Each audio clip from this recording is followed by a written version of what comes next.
के लिए चूज़ा तैयार करना है, कोशिश करनी है कि आपने उसको 3 माह तक ही तैयार करना है।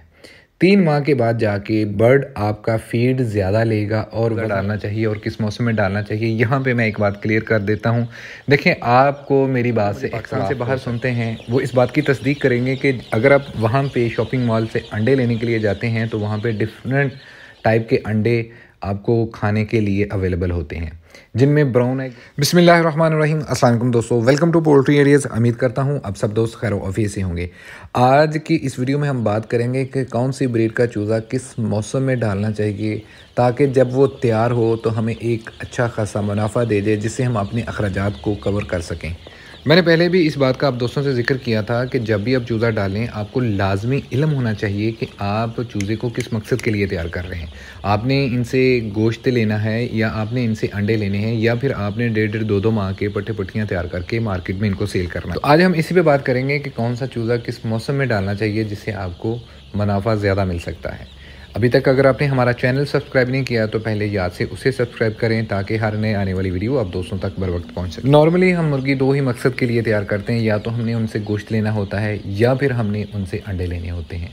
गोश्त की पैदावार को पूरा करने के लिए सबसे ज़्यादा जो मुर्गी डाली जाती है वो ब्रायलर है, और अंडों की पैदावार के लिए जो सबसे ज़्यादा मुर्गी डाली जाती है वो लेयर बर्ड है।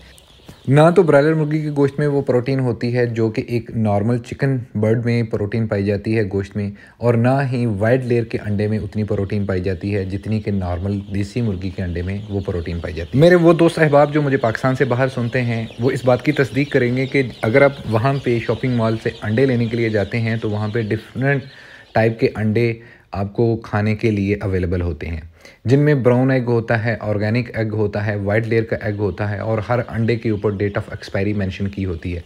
बदकिस्मती से पाकिस्तान में ऐसा कोई भी सिस्टम नहीं है। पाकिस्तान में सिर्फ हम क्वांटिटी के ऊपर ही फोकस करते हैं कि अंडा कितने का है, हमें सिर्फ अंडे से मतलब है, अब उसके अंदर क्या है हमें कोई इस बात का सरोकार नहीं है। बावजूद इन चीज़ों के एक नंबर ऑफ़ पीपल पाकिस्तान में पाए जाते हैं कि जो इस चीज़ को प्रेफर करते हैं कि उन्होंने ना तो गोश्त ब्रायलर मुर्गी का खाना है और ना ही वाइट लेयर का एग उन्होंने इस्तेमाल करना है।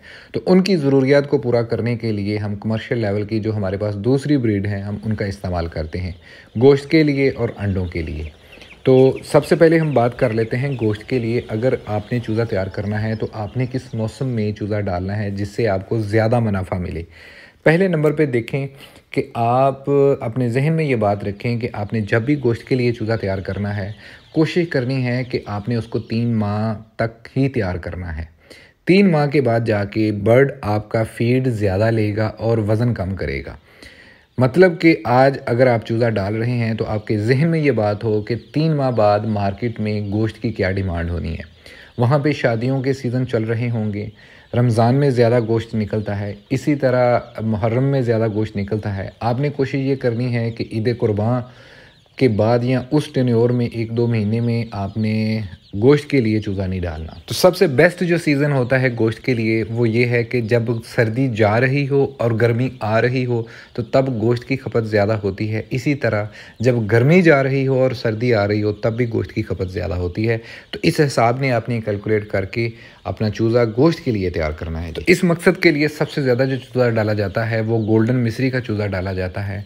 मैंने एक लास्ट वीडियो बनाई थी आप दोस्तों के लिए जिसमें मैंने कंपेयर किया था कि गोल्डन मिस्री, ऑस्ट्रेलॉब, RIR अगर आप गोश्त के लिए तैयार करते हैं तो इन दोनों ब्रीडों में कितना फ़र्क निकलता है और कौन सी ब्रीड कितना वज़न गेन करती है, कितना खर्चा करवा के कितना आपको प्रॉफिट दे सकती है। उस वीडियो का लिंक मैं डिस्क्रिप्शन में मेंशन कर दूंगा, वो आप लाजमी देख लीजिए। उम्मीद है कि इंशाअल्लाह ताला उससे आपको काफ़ी ज़्यादा मालूमात फ़राहम होगी, फिर आप डिसाइड आसानी से कर सकते हैं कि आपने कौन सा चूज़ा गोश्त के लिए तैयार करना है। अब आ जाते हैं जी एग प्रोडक्शन के ऊपर कि उसके लिए हमें कौन सा चूज़ा डालना चाहिए और किस मौसम में डालना चाहिए। यहाँ पे मैं एक बात क्लियर कर देता हूँ।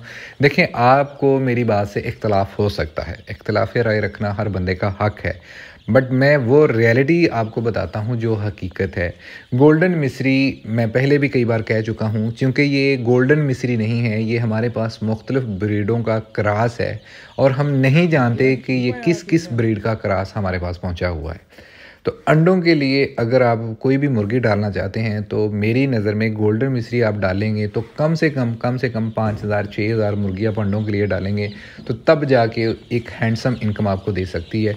अगर आप कहते हैं कि मैंने 200-400 मुर्गी रखनी है तो सर 200-400 मुर्गी गोल्डन मिस्री आपको कभी भी वो रिटर्न नहीं देगी जो एक बड़े लेवल पे आपको रिटर्न देती है। वहाँ पे जाके आप अखराजात जो हैं और अपनी इनकम को कंपेयर करके कोई प्रॉफिट निकाल सकते हैं। ऑन द अदर हैंड अगर आपने अंडों के लिए मुर्गी डालनी है तो आप लाजमी सिंगल ब्रीड के ऊपर जाइएगा। इस टाइम पाकिस्तान में 3 से 4 ब्रीड हैं जो देसी अंडे के लिए तैयार की जा रही हैं और उनके अंडे का साइज़ हमारी जो गोल्डन मिस्री है उससे कहीं ज़्यादा अच्छा होता है। उनमें सबसे पहले एस्ट्रोलॉब, RIR, लोहमन ब्राउन, प्लेमाउथ रॉक बहुत अच्छे अंडे देती है, लेकिन आज तक कभी इस पे किसी ने इतना स्ट्रांगली काम नहीं किया।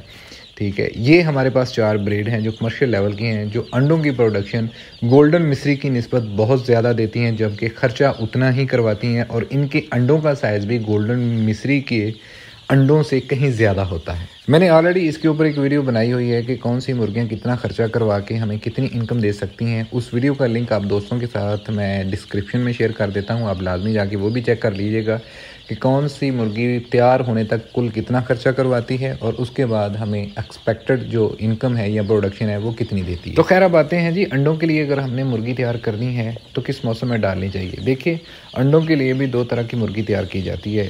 एक तो वो जिससे हमने सिर्फ अंडा ही लेना है, टेबल एग इसे बोलते हैं, खाने के लिए इस्तेमाल होता है, और दूसरा जो हमने फर्टाइल अंडा लेना है जिनसे हमने चूज़ा चिक्स भी निकलवाना है। वीडियो में मैं पुरानी वीडियो में डिटेल से ये चीज़ें मेंशन की हुई हैं, आपको इंशाल्लाह ताला इन सारी बातों का जवाब वो पहले वाली वीडियो में मिल जाएगा, आप वो लाजमी चेक कर लीजिएगा। अगर आपने अंडे खाने के लिए मुर्गी तैयार करनी है तो आपको इस बात का इल्म होना चाहिए कि एक मुर्गी तैयार होने तक तकरीबन 5 महीने का टाइम ले लेती है और अंडों की जो ज़्यादा खपत होती है वो नवंबर से स्टार्ट होती है। नवंबर, दिसंबर, जनवरी, फरवरी, मार्च तक सबसे पीक पे खाने के लिए अंडा इस्तेमाल होता तो सारा साल ही है। ऑमलेट वगैरह लोग बना के अपने बच्चों को ब्रेकफास्ट पे यूज़ करते हैं, बट ज़्यादा जो खपत होती है वो सर्दियों के ये 4 से 5 महीने होते हैं। तो आपने कोशिश करनी है कि आपका बर्ड जो है वो अक्टूबर तक रेडी हो जाए, क्योंकि पहले 15-20 दिन मुर्गी ने स्टार्टर एग ही देना होता है जिनका साइज़ बहुत छोटा होता है और नॉर्मली वो कमर्शियल लेवल पे इस्तेमाल नहीं होते। ठीक है, और ना उनका इतना ज़्यादा साइज़ होता है, उसके बाद जाके मुर्गी अपना साइज़ गेन कर लेती है। दूसरा, अगर आपने बल्क क्वांटिटी में फर्टाइल एग का कारोबार करना है तो आपको इस बात का इल्म होना चाहिए कि मोस्टली जो हैचरियाँ होती हैं वो साल के 10 से 11 महीने काम करती हैं, 1.5 से 2 महीने वो काम नहीं करती। 1.5 से 2 महीने वो बिल्कुल अपने हैच नहीं लगाती, बट कुछ हैचरियाँ ऐसी हैं जो साल के 12 महीने ही काम कर रही होती हैं। वो 1.5 से 2 महीने कौन से हैं? वो 1.5 से 2 महीने पीक सर्दी के महीने होते हैं जब हैचरियों वाले मोस्टली हैच नहीं लगाते। रीज़न उसकी ये है कि सर्दियों में चूज़े को पालना बहुत टफ जॉब होती है, सो दैट्स वाई सर्दियों में उनके पास चूज़े की इतनी डिमांड नहीं होती जितनी साल के 10 महीने बाकियों में उनके पास वो डिमांड होती है। यहाँ पर इस बात को लेके परेशान नहीं हो जाना कि अगर ये 2 महीने हैचरियाँ बंद रहती हैं तो हम अपने अंडे के साथ क्या करेंगे। देखें, मोस्टली हैचरियाँ मैंने आपको बताया सर्दियों में बंद होती हैं और सर्दियों में वैसे ही अंडे की डिमांड बहुत ज़्यादा होती है। आप अगर इनको मार्केट में एग पर्पज़ यानी कि ईद पर्पज़ के लिए भी इसको सेल करेंगे तो तब भी ये आपको अच्छी खासी इनकम दे देगा। उम्मीद करता हूँ ये वीडियो आप दोस्तों को पसंद आई होगी। अपना और अपने पैरों का बहुत सारा ख्याल रखिएगा। अल्लाह पाक आपका हामी नासिर। अल्लाह हाफिज़।